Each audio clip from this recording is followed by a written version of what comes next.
కేంద్ర మంత్రి ధర్మేంద్ర ప్రధాన్ రాజీనామా చేస్తాడా చేయడా అనే విషయంపైన దేశవ్యాప్తంగా కూడా ఉత్కంఠభరితంగా ఎదురుచూస్తూ ఉన్నారు.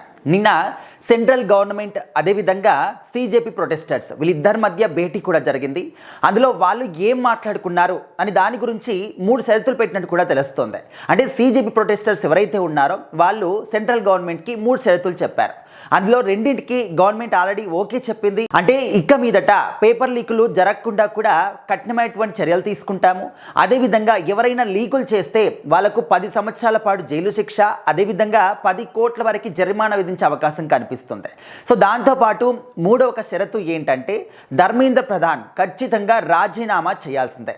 కానీ దీనికి మాత్రం కేంద్ర ప్రభుత్వం ఇంకా కూడా ఓకే చెప్పలేదు. ఒక 24 గంటల పాటు సమయాన్ని కోరింది. అంటే ఈరోజు 3:30 గంటలకి జరగబోయేటటువంటి మీటింగ్ మాత్రం చాలా కీలకంగా ఉండబోతుంది.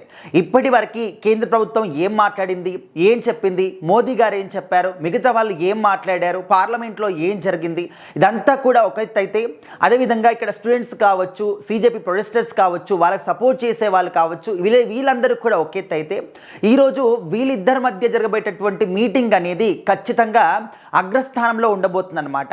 అంటే ఏం నిర్ణయం తీసుకోబోతున్నారు, రాజీనామా చేస్తారా చెయ్యరా, లేకపోతే ఒకవేళ రాజీనామా చేయకపోతే మాత్రం దేశవ్యాప్తంగా ఈ యొక్క ఆందోళనకరమైనటువంటి చర్యలు మాత్రం ఉధృతం చేస్తామని చెప్పేసి సిజేపీ ప్రొటెస్టర్స్ చెప్తూ ఉన్నారు. కానీ దేశవ్యాప్తంగా స్టూడెంట్స్ ఏమనుకుంటున్నారు అంటే చాలామంది కూడా ఇప్పుడు ఏ పేపర్ లీకేజ్ కోసం అయితే ఈ ప్రొటెస్ట్ని స్టార్ట్ చేశారో వాళ్ళందరూ కూడా మళ్ళీ ఎగ్జామ్ రాసుకున్నారు, మళ్ళీ వాళ్ళకు రిజల్ట్స్ కూడా వచ్చాయి, ఎవరి పనుల్లో వాళ్ళు బిజీగా ఉన్నారు. కానీ వాళ్ళకు సపోర్ట్ చేసే వాళ్ళు కావచ్చు, వాళ్ళ యొక్క సోదరిమణులు కావచ్చు, సోదరులు కావచ్చు, తల్లిదండ్రులు కావచ్చు, అండ్ మిగతా స్టూడెంట్స్ ఎవరైతే ఉన్నారో గతంలో అంటే ఫ్యూచర్లో మళ్ళీ రాయబెట్టేటువంటి స్టూడెంట్స్ కావచ్చు, వీళ్ళందరూ కూడా ఫైట్ చేస్తున్నారు అనమాట గవర్నమెంట్తోని.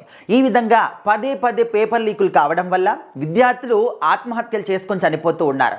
ముఖ్యంగా ఈ యొక్క నీట్ పేపర్ ఎగ్జామ్ ఎందుకు రాస్తారు అని దాని గురించి అందరూ కూడా అంటే కొంతమంది దీని ఆల్రెడీ రాసిన వాళ్ళు, డాక్టర్లు అయిన వాళ్ళందరూ కూడా చెప్తూ ఉన్నారు.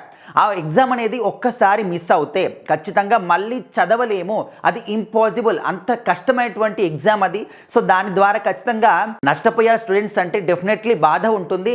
వాళ్ళకు ఆన్సరబుల్గా రెస్పాన్సిబిలిటీ మాత్రం గవర్నమెంట్ ఖచ్చితంగా తీసుకోవాల్సిందే అని చెప్పేసి వాళ్ళందరూ కూడా మద్దతు తెలుపుతూ ఉన్నారు. సో మరి దానికోసం అని చెప్పేసి ప్రొటెస్ట్ అనేది కూడా ఇంకా జరుగుతూనే ఉంది. మరి ఖచ్చితంగా వాళ్ళు కోరుకునేది మాత్రం ఒకటి, ధర్మేంద్ర ప్రధాన్ కేంద్ర మంత్రి ఖచ్చితంగా రాజీనామా చేయాల్సిందే.